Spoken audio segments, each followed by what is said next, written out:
India live news में आपનું સ્વાગત છે। ભાઈની સામૂહિક દુષ્કર્મની ઘટના બાબતે પોલીસ કમિશનરનું નિવેદન સામે આવ્યું। વડોદરાના ભાયલીમાં સામૂહિક દુષ્કર્મ કેસનો મામલો। આ બાબતે પોલીસ કમિશનર નરસિંહા કુમારનું નિવેદન સામે આવ્યું છે। 4 ઓક્ટોબરની રાત્રે ભાયલી ગામના હદમાં સામૂહિક દુષ્કર્મની ઘટના બની હતી, ત્યારે આ બાબતે પોક્સો એક્ટ હેઠળનો ગુનો નોંધાયો છે અને પીડિતા મૂળ વડોદરાની રહેવાસી છે। આ ગંભીર ગુનાને ધ્યાનમાં લઈને વડોદરા શહેર પોલીસ અને ગ્રામ્ય પોલીસની ટીમો કામે લાગી હતી, ત્યારે 48 કલાક પછી શહેર ક્રાઇમ બ્રાન્ચને સફળતા મળી છે। આ ઘટનાથી આખા જિલ્લામાં ચકચાર મચી જવા પામી હતી, ત્યારે આ સમગ્ર ગુનાને ઉકેલવા માટે ટેકનિકલ અને ફિલ્ડ ઓપરેશન માટે ચોક્કસ અધિકારીઓની ટીમ બની હતી। સ્થળ પરથી ચશ્મા સહિતના પુરાવા મળ્યા હતા। પીડિતાનો મોબાઈલ આરોપી લઈ ગયો હતો, જેનાથી કેસ ઉકેલવામાં સફળતા મળી। આ મોબાઈલથી ફોન પણ કરાયો હતો। સીડીઆર અને ડેટા એનાલિસિસથી ઇન્વેસ્ટિગેશન હાથ ધરાયું હતું। રૂટ પરના સીસીટીવીનું પણ એનાલિસિસ થયું હતું। આરોપીઓને ઓળખી લેવામાં આવ્યા। બાઇકના નંબરથી પણ આરોપીઓને શોધવામાં સફળતા મળી છે। આ ગુનામાં સંડોવાયેલ 3 આરોપીઓને ઝડપી લેવામાં આવ્યા છે અને વિવિધ કલમો હેઠળ ગુનો દાખલ કરી આરોપીઓને જિલ્લા એલસીબીને સોંપી દેવામાં આવશે। અન્ય 2 બાઇક સવારોની બાઇક પણ શોધી પાડવામાં આવી છે। મુન્ના અબ્બાસ વણઝારા, તાંદલજા, મુમતાઝ વણઝારા, તાંદલજા, શાહરૂખ વણઝારા, તાંદલજા તમામ આરોપીઓ 26 થી 27 વર્ષના છે। આ સાથે જ 10 વર્ષ અગાઉ વડોદરામાં રહેવા માટે આવ્યા હતા। પીઓપી અને કન્સ્ટ્રક્શનનું કામ કરતા હતા, ત્યારે આ ડિટેક્શન પોલીસના હાર્ડ વર્કનું પરિણામ છે તેમ જણાવાયું। આજે સમગ્ર ઘટનાની જે ઉકેલ લાવવા માટે જે પરિબળો, જે ટેકનોલોજી અને મેથોડોલોજી આપણે વાપર્યું છે, આના ડિટેલ તમને કીધું છે। તો એમના રહેવાસી છે તાંદલજાના, બનાવ બન્યું છે બાયલી। એમના રહેવાની જગ્યા અને બનાવવાળી જગ્યા અંતર લગભગ 3.5 કિલોમીટર છે। તો નાઇટ દરમિયાન એમના મૂવમેન્ટ હતી શહેરમાં, તો આપણે લગભગ 48 કિલોમીટરથી વધારે એમના મૂવમેન્ટને આપણે આખું ટ્રેક કરી છે। હજારો સીસીટીવી કેમેરા જે પબ્લિક સિસ્ટમમાં છે, એટલે વડોદરા મ્યુનિસિપલ કોર્પોરેશનના અને સાથે સાથે જે બિઝનેસ એસ્ટાબ્લિશમેન્ટ અને પ્રાઇવેટ કેમેરાઓ પણ લાગી છે, દરેકને આપણે સ્કેન કરી છે। એમના ફૂટેજીસ મેળવીને પોલીસ વિશ્લેષણ કરીને આરોપીઓ સુધી પહોંચવામાં આપણે સફળતા મળી છે। ઉત્તર પ્રદેશના રહેવાસી છે। એ જ રીતે મમતાજ ઉર્ફે અફતાબ સુબેદાર આ પણ વણઝારા છે, જે નંબર 1 અક્યુઝ સાથે એમના સંબંધ પણ છે, રિલેટિવ છે। આ પણ મૂળ ઉત્તર પ્રદેશના। અને ત્રીજો આરોપી શાહરૂખ કિસ્મત અલી વણઝારા, આ 26 વર્ષના ઉંમરના છે। આ પણ તાંદલજા વિસ્તારમાં જ રહે છે અને મૂળ ઉત્તર પ્રદેશના છે। આ ત્રણેય આરોપીઓ લગભગ 10 વર્ષ પહેલા વડોદરામાં એમ્પ્લોયમેન્ટના અન્વેષણમાં આવી ગયા હતા અને કન્સ્ટ્રક્શન સાઇટમાં આ લોકો પીઓપી વગેરેના કામ કરે છે।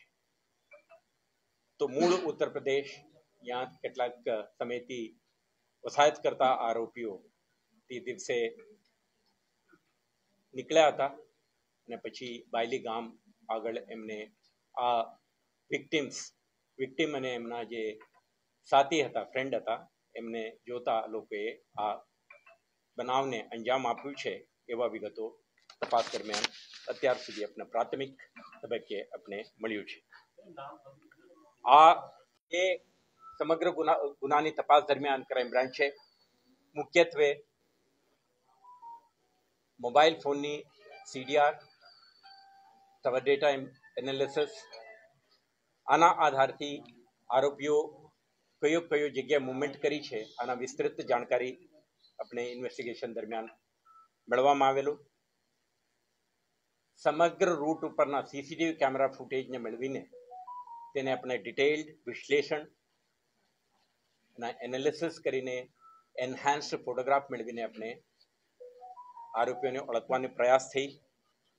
સાથે સાથે આરોપીઓ દ્વારા વાપરવામાં આવેલ મોટરસાઇકલનું પણ આપણે રજિસ્ટ્રેશન નંબર અને ડિસ્ક્રિપ્શન આધારે આને પણ આપણે આઈડેન્ટિફાઈ કરવામાં સફળ થયા। તો મોટરસાઇકલ મોબાઈલ ફોન ડિટેલ્સ, સાહેદો દ્વારા આપેલ વર્ણન અને સ્થળ ઉપર મળેલ અન્ય ફિઝિકલ એવિડન્સીસના આધારે આજે ક્રાઇમ બ્રાન્ચ આ ગુનામાં સંડોવાયેલ 3 આરોપીઓને આઈડેન્ટિફાઈ કરીને એમને કસ્ટડીમાં લેવામાં સફળ થયેલ છે. તો અત્યારે વડોદરા શહેર પોલીસ દ્વારા કલમ 35(1)C BNSS 2023 અંતર્ગત અટકનું કાર્યવાહી કરીને વડોદરા ગ્રામ્ય જિલ્લાને આગળની તપાસ માટે સુપ્રત કરીએ છીએ. સાથે સાથે તમે જાણો છો કે આ ગુનાના જે ફરિયાદમાં જ ઉલ્લેખ હતો કે બીજા એક મોટરસાઇકલમાં 2 જણા હતા અને આ પણ સ્થળ ઉપર આવેલા હતા. તો આમાંથી પણ આપણે 2 જણા અને એમના મોટરસાઇકલને આઈડેન્ટિફાઈ કરવામાં પોલીસને સફળતા મળી છે. આજની તારીખે આપણા કસ્ટડીમાં મુન્ના અબ્બાસ બંજારા 27 વર્ષનો ઉંમરવાળો છે. આપણા તાંદાલજા વડોદરા શહેરમાં રહે છે. અત્યારે આપણે આ તબક્કે ગુનાના તપાસ વડોદરા ગ્રામ્ય પોલીસ પાસે છે. એટલે જે આજની તારીખે આપણે સમક્ષ શેર કરવા માંગુ છું તો 3 આરોપીઓ અટક થયા છે. એમના દ્વારા વાપરેલી એક મોટરસાઇકલ પણ રિકવરી થયું છે. અને જે આરોપીઓના પ્રાથમિક પૂછપરછમાં મોબાઈલ ફોન આજે મળી આવ્યું નથી. આ અંગે વધારાના તપાસ થશે. અને એમને જે સાથે બીજા 2 જણા હતા મોટરસાઇકલ સાથે, આ 2 જણા અને મોટરસાઇકલ પણ આપણા પાસે છે. પરંતુ આ તપાસનું વસ્તુ છે. એટલે આ ગુનાની ગંભીરતા અને ઇમ્પોર્ટન્સ ઇન્વેસ્ટિગેટિવ એક્સરસાઇઝ માટે જે બેસિક કોન્ફિડેન્શિયાલિટી એન્ડ અધર ડિટેલ્સને ધ્યાને રાખીને વડોદરા રેન્જના આઈજીપી સાહેબ પણ મારા સાથે જ છે. એસપી વડોદરા ગ્રામ્ય પણ આપણા સાથે છે. તો એમનો આખા ટીમ નેક્સ્ટ ફ્યુ અવર્સમાં કે દિવસોમાં આ સમગ્ર ઘટના અંગે વિસ્તૃત તપાસ હાથ ધરી તમને વખતો વખત તપાસમાં બહાર નીકળતા તથ્યો અને થતી પ્રગતિ અંગે આપને પણ જાણકારી આપશે. મીડિયાના માધ્યમથી જાહેર જનતાને આપણે કહેવા માંગીએ છીએ કે નવરાત્રી દરમિયાન શહેરમાં અને સમગ્ર જિલ્લામાં મહિલા સુરક્ષા અંગે ડિટેલ્ડ સિક્યુરિટી પ્લાન હતી. આ ઘટના બની છે અને આપણે આરોપી સુધી પહોંચવામાં આપણે સફળ થયા છીએ. અને આવતા દિવસોમાં જે ચાલનાર નવરાત્રિના તહેવાર માટે શહેર વિસ્તારમાં આપણે મહત્તમ પોલીસની ડિપ્લોયમેન્ટ, ટેકનોલોજીનો ઉપયોગ, આપણા વિઝિબિલિટી અને આપણા પેટ્રોલિંગ અને અંતરાળવાળા વિસ્તારોમાં આપણા પ્રેઝન્સના લીધે આવા બનાવો અટકાવવા માટેનું પણ આપણા કટિબદ્ધતાથી મહેનતથી આપણે કાર્યરત છીએ.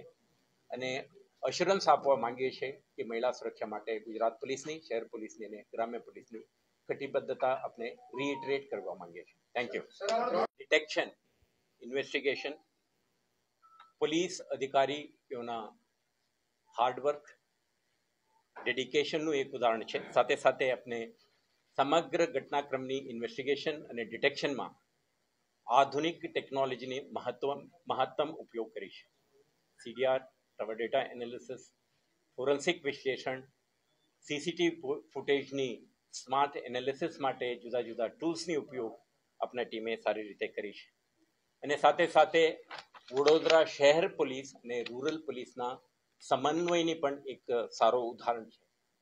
કેટલાક વખતે લેક ઓફ કોઓર્ડિનેશનના લીધે પણ કેટલાક સમસ્યાઓ ઉદ્ભવિત થતા હોય છે. પરંતુ આ કિસ્સામાં શહેર પોલીસના ક્રાઇમ બ્રાન્ચ, રૂરલ પોલીસના અધિકારીઓની ટીમ સતત સંપર્કમાં રહી ઇન્ફોર્મેશન એક્સચેન્જ, ટીમ્સની પીરિયોડિક રિવ્યૂ અને આના કારણે આજે આપણા કેસને ઉકેલ લાવવામાં આપણે સફળ થયા છે.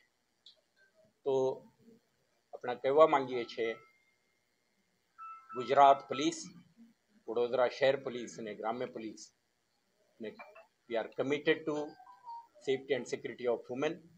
આ એક સેન્સેશનલ બનાવ જે બની છે નવરાત્રિના પવિત્ર તહેવાર દરમિયાન, અને ઉકેલ લાવવા માટે આપણે તમામ રિસોર્સિસ, પ્રયાસો, આપણા અધિકારીઓના એક્સપર્ટાઇઝ અને ટેકનોલોજીના માધ્યમથી આજે આપણે આરોપી સુધી પહોંચવામાં આપણે સફળ થયા છીએ. આ ઘટનાની તપાસ ઇન્વેસ્ટિગેશન વડોદરા ગ્રામ્ય પાસે છે. તો શહેર પોલીસ દ્વારા આ ત્રણ આરોપીઓને વડોદરા ગ્રામ્ય પોલીસને હેન્ડઓવર કરવામાં આવશે અને આગળની તપાસ એમના દ્વારા થશે. અને અન્ય બે ઇસમો જે સૈફ અલી વંજારા અને અજમલ સત્તાર વંજારા આ પણ જે તે બનાવ વખતે સ્થળ ઉપર હાજર હતા. તો આ બંને ઇસમો એમના મોટરસાઇકલ સાથે આપણે પૂછપરછ માટે લેવામાં આવેલ છે. તો આગળની તપાસ વડોદરા ગ્રામ્ય દ્વારા કરવામાં આવશે. તપાસ દરમિયાન મળેલ પુરાવો કે એમના રોલ એન્ડ રિસ્પોન્સિબિલિટીને નક્કી કરીને આગળની કાર્યવાહી ગ્રામ્ય પોલીસ દ્વારા કરવામાં આવી છે. બાયલી ગામના નજીક વડોદરા ગ્રામ્ય પોલીસ જિલ્લામાં એક સેક્સ્યુઅલ અસોલ્ટના કેસ બનતા આ અંગે વડોદરા ગ્રામ્ય જિલ્લાના તાલુકા પોલીસ સ્ટેશનમાં એક ગુના નોંધવામાં આવ્યો હતો, જેમાં BNS 2023ના કેટલાક કલમો અને પોક્સો એક્ટ 2012ના કલમો હેઠળ વિસ્તૃત ગુનો નોંધી તપાસ હાથ ધરવામાં આવેલ હતો. આ બનાવમાં જે વિક્ટિમ છે મૂળ વડોદરા શહેરના રહેવાસી છે અને જે રીતે ઘટનાક્રમ બન્યો હતો આના મહત્વ, આના ઇમ્પોર્ટન્સને ધ્યાને રાખીને વડોદરા શહેર પોલીસ વડોદરા ગ્રામ્ય પોલીસને મદદમાં રહી ઇન્વેસ્ટિગેશનમાં, ડિટેક્શનમાં આપણા ટીમો પણ જોડાયા હતા. આજે આ ઘટનાની 48 કલાક પછી આ ગુના શોધવામાં શહેર પોલીસની ક્રાઇમ બ્રાન્ચને સફળતા મળી છે. આ આપના સમક્ષ જાહેર કરતા મને આનંદ થાય છે, કેમ કે આ એક હિએનસ ક્રાઇમ જેના લીધે શહેરમાં અને આખા જિલ્લામાં એક સેન્સેશન ઊભો થયો હતો અને મહત્વના કેસને શોધી આરોપી સુધી પહોંચવાની આપણે સફળતા મળી છે. આ સમગ્ર ઘટનાક્રમને શોધવા માટે વડોદરા ગ્રામ્ય પોલીસ તો સક્રિય હતી જ. શરૂઆતમાં જ આપણા ક્રાઇમ બ્રાન્ચના ચુનંદા અધિકારીઓના જુદા જુદા ટીમોની રચના કરી હતી, જેમાં ટેકનિકલ ટીમો હતા. તે ઉપરાંત ફિલ્ડ ઓપરેશન માટે પણ આપણા જુદા જુદા ઇન્સ્પેક્ટરો, સબ ઇન્સ્પેક્ટરોના ટીમની રચના કરીને આપણે તૈનાત કરી હતી.